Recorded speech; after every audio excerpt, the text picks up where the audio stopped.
नमस्कार। एक बार फिर से आपका स्वागत है फाइनेंशियल एजुकेशन के इस अगले एपिसोड में। लेकिन मैंने देखा है फाइनेंशियल एजुकेशन का जो हमारा जो अभी जो एक सीरीज चल रही है, जिसको हमने फाइनेंशियल एजुकेशन नाम दिया है, और इसमें आपको, आपके बच्चों को, या अगर आप एक पिता हैं उनको एक फाइनेंशियल तौर पर कैसे आगे बढ़ा जाए, कैसे मजबूती दी जाए, उसके बारे में आगे चर्चा करने से पहले हम एक अनाउंसमेंट करना चाहते हैं कि जो हमारा ये विद्यालय है मार्क आईपीएस एकेडमी, इसका जो चैनल है, इसके माध्यम से हम डेली के डेली करंट बेसिस जो क्वेश्चन है या जो प्रतियोगी परीक्षा की जो बच्चे तैयारी करते हैं उनके लिए जो डेली के क्वेश्चन है, उसमें हमने ये डिसाइड किया है कि जो भी हमारी टीम है, जो भी हमारे अध्यापक हैं, वो डेली के डेली कम से कम 2 क्वेश्चन करंट बेसिस के और 2 क्वेश्चन जीके या उससे रिलेटेड डाला करेंगे, जो प्रतियोगी परीक्षाओं के लिए भी बच्चों के लिए काफ़ी महत्वपूर्ण होने वाले हैं। इसी के साथ साथ एक अनाउंसमेंट और है, जो हमारे यहाँ 22 अक्टूबर को जो प्रतियोगी परीक्षा होने वाली है, जिसमें पूरी तहसील के बच्चे प्रतियोगी परीक्षा में भाग लेते हैं। अगर उनमें से जो भी बच्चे प्रतियोगिता की तैयारी करना चाहें और जो बच्चे भाग लेने के इच्छुक हैं, जो भी बच्चे प्रतियोगिता की तैयारी कर रहे हैं, उनके लिए मैं बता देना चाहता हूँ, जितने भी क्वेश्चन पूछे जाएंगे उस प्रतियोगी परीक्षा में, वो सारे के सारे क्वेश्चन हमारे इस mark IPS academy YouTube channel से ही पूछे जाएंगे, और जिसको आप देख करके और उससे सीख करके और उसमें से क्वेश्चनों को छांट करके और आप परीक्षा में बैठ सकते हैं।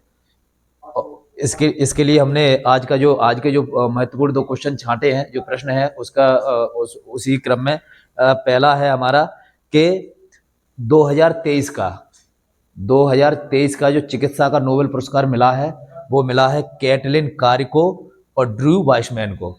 इनको चिकित्सा के क्षेत्र में 2023 का नोबेल पुरस्कार दिया गया है, और इन्होंने क्या की खोज की थी, जो कोरोना वैक्सीन बनी थी उसको बनाने में इनके खोज को बहुत ही महत्वपूर्ण माना गया था। कोरोना वैक्सीन को बनाने में जो मानवता के लिए एक तरीके से इन्होंने मानवता को बचा लिया, ऐसा कहा जाए तो उनको नोबेल पुरस्कार से सम्मानित किया गया है 2023 के चिकित्सा के क्षेत्र में। दूसरे हैं हमारे, जिनको भौतिकी के क्षेत्र में जो 3 वैज्ञानिक हैं, Ferenc Krausz, Anne L Huillier, Pierre Agostini, इनको भौतिकी के क्षेत्र में 2023 का नोबेल पुरस्कार दिया गया है। और इनकी खोज थी इलेक्ट्रॉन का राज खोलने के लिए, कि जो हमारे इलेक्ट्रॉन होते हैं उनका राज खोलने के लिए उनकी सारी क्रियाओं का पूरा एक तरीके से इलेक्ट्रॉन की उत्पत्ति और उससे विकिरण की चाल वगैरह सारी चीज बताने के लिए जो इन्होंने ये खोज की है, इसके लिए इन्हें भौतिकी के क्षेत्र में 2023 का नोबेल पुरस्कार दिया गया। आप तो सभी लोग जानते हैं, नोबेल पुरस्कार मानवता के क्षेत्र में उत्कृष्ट कार्य करने के लिए दिया जाता है, और ये समझ लीजिए ये अब तक का सबसे बड़ा पुरस्कार माना जाता है, जो मानवता को बचाने वाले लोगों को लिए दिया जाता है, जो मानवता के क्षेत्र में किसी भी क्षेत्र में अच्छा कार्य करते हैं, चाहे चिकित्सा हो, भौतिकी हो, शांति का हो, है ना, अर्थशास्त्र का हो, जो भी क्षेत्र हो जिसमें अच्छे योगदान के लिए उन लोगों को इसमें पुरस्कार से सम्मानित किया जाता है। ये भी आप लोग जानते हैं कि इसकी शुरुआत स्वीडिश के जो वैज्ञानिक थे, है ना, अल्फ्रेड नोबेल, उन्होंने अपने नाम पर पे इस पुरस्कार की शुरुआत की थी। इसी के साथ अब हम आगे बढ़ते हैं अपनी जो अगला हमारी जो जर्नी है फाइनेंशियल एजुकेशन के 4 पे एपिसोड होने के बाद हमें ये एहसास हुआ, हमें रियलाइज हुआ कि जो हम कर रहे हैं वो काफ़ी ही नहीं है या पर्याप्त नहीं है। वो पर्याप्त इसीलिए नहीं है क्योंकि हमारा विचार है कि जब तक हम किसी को फाइनेंशियल लिटरेसी नहीं दे पाएंगे, जब तक हम किसी को उसके बारे में नॉलेज नहीं दे पाएंगे, फाइनेंशियल एजुकेशन की बात करना बेईमानी होगी। अभी अभी मैं आपको एक उदाहरण देता हूँ कि एक व्यक्ति भगवान गौतम बुद्ध का जब भगवान गौतम बुद्ध अपना प्रवचन करते थे, तो गांव के लोग, बहुत सारे लोग उनको सुनने के लिए आते थे। जब बहुत सारे लोग उनको सुनने के लिए आते थे तो क्या होता था वहाँ पे कि जब सभी लोग इकट्ठे हो जाते तो एक गांव में एक व्यक्ति ऐसा था वो जो उनको सुनने के लिए नहीं आता था। वो कहता था हमें इनमें कोई दिलचस्पी नहीं है। तो गांव वाले ने महात्मा गौतम बुद्ध से बोला कि एक व्यक्ति है भगवान, जो आपके उपदेशों को सुनने नहीं आता और आपकी शिक्षाओं को ग्रहण करने से मना कर रहा है। तो उन्होंने कहा कि ठीक है, कोई बात नहीं, आप एक काम कीजिए, उस व्यक्ति को एक बार हमारे पास लेकर के आइए। सभी लोगों ने उससे आग्रह किया कि एक बार आप चलो तो सही। तो उसके पास गए, वो व्यक्ति उनके पास गया और अपने जाकर के दूर बैठ गया। तो महात्मा गौतम बुद्ध ने सबसे पहले अपने जो अनुयायी थे उनसे कहा कि पहले इसको खाना खिलाइए। उसको खाना खिलाया गया।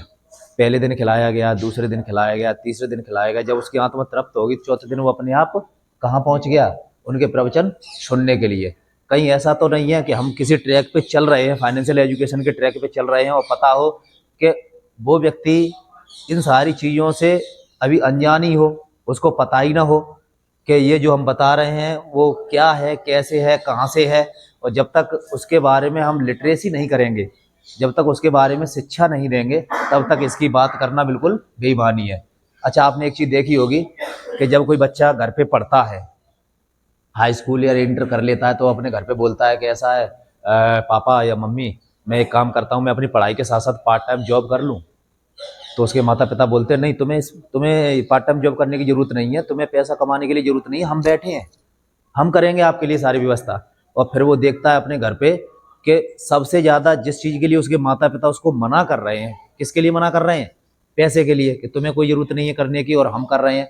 फिर वो देखता है कि सबसे ज़्यादा परेशान हमारे माता पिता भी उसी चीज़ के लिए। किसके लिए परेशान है? पैसे के लिए। उनसे जुगाड़ हो ही नहीं पा रहा है, उनसे फीस का जुगाड़ नहीं हो पा रहा, उनसे कपड़ों का जुगाड़ नहीं हो पा रहा, उनसे और बाहर सारी चीज़ें, वो चीज़ें नहीं हो पा रही हैं। क्यों?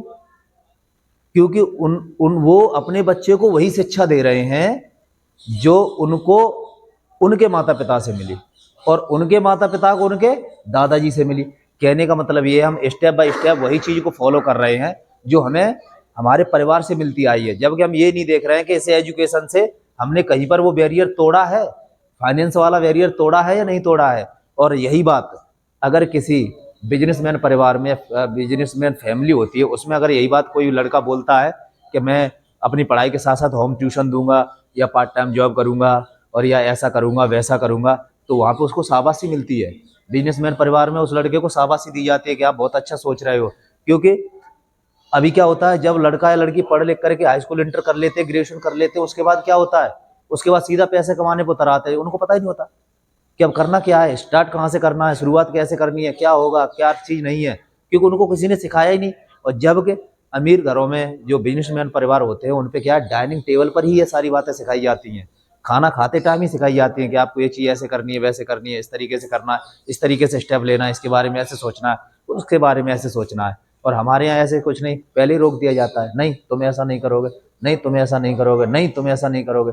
भाई फाइनेंशियल एजुकेशन देते ही नहीं है, उसको रोक देते हैं, उसको रिस्क लेने से रोकते हैं, जबकि ऐसा नहीं होना चाहिए। हमें जो भी फाइनेंशियल एजुकेशन है वो हमें अपने बच्चे को जितनी जल्दी हो सके, जितनी जल्दी अर्ली स्टेज हो, उससे उसी के साथ शुरुआत कर देनी चाहिए फाइनेंशियल लिटरेसी की, क्योंकि ये एक बहुत ही महत्वपूर्ण कदम होने वाला है। और जहाँ तक मेरा मानना है कि फाइनेंशियल एजुकेशन तब तक सक्सेस नहीं है जब तक हम उसके बारे में लोगों को जागरूक ना कर दें, क्योंकि इसमें जागरूकता बहुत बड़ी बात है, लोगों को नॉलेज होना बहुत बड़ी ज़्यादा है कि चीज़ों को कौन सी चीज़ें खरीदनी चाहिए, कौन सी चीज़ें नहीं खरीदनी चाहिए, कौन सी चीज़ें कब खरीदनी चाहिए, कौन सी चीज़ें कब नहीं खरीदनी चाहिए, कौन सी चीज़ों में पैसा हमें लगाना चाहिए, कौन सी चीज़ों में पैसा नहीं लगाना चाहिए, कब क्या चीज़ कैसे बढ़ती है, कब क्या चीज़ कैसे गिरती है। ये सारी चीज़ों का जब तक हमें वो नहीं होगा, तो हमने ये रियलाइज़ किया है कि अब हम स्टेप बाय स्टेप पहले उन चीज़ों पे बात करेंगे, उन चीज़ों पे बात करेंगे जो हमारे लिए बहुत ही फाइनेंशियल एजुकेशन के लिए जो फंडामेंटल है, जो बिल्कुल जड़ है, उस पर हमारा बात करना बहुत ज़रूरी है।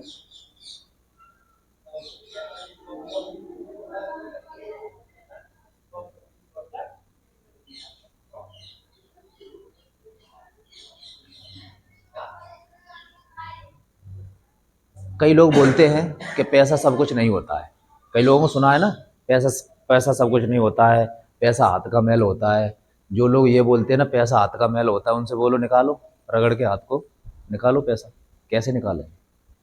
अगर कोई व्यक्ति ये बोलता है कि पैसा हाथ का मैल है, या तो वो झूठ बोल रहा है या फिर उसके पास स्किल नहीं है। क्या नहीं है? स्किल नहीं है, या तो वो झूठ बोल रहा है या फिर स्किल नहीं है। क्योंकि पैसा इतनी आसानी से चीज़ नहीं है, ये अट्रैक्शन की चीज़ है। जिसके साथ पैसे का अट्रैक्शन बढ़ता है तभी ये आता है।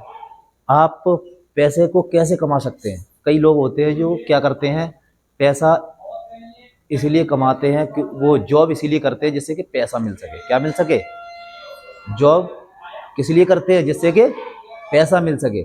लेकिन कोई भी व्यक्ति जॉब इसलिए क्यों नहीं करता कि वो स्किल सीख सके। क्या सीख सके? स्किल सीख सके। तो हम आगे जब बात करेंगे इस पे, तो किस पे बात करेंगे? स्किल पे। फाइनेंशियल एजुकेशन के जो पहले नियम हैं, क्योंकि उसकी जो लिटरेसी है कि स्किल कैसे डेवलप की जाए और कौन कौन सी स्किल डेवलप की जाए, पहले हम उस पर बात करेंगे, तब हम फाइनेंशियल एजुकेशन के आगे के स्टेप पे बढ़ेंगे। धन्यवाद।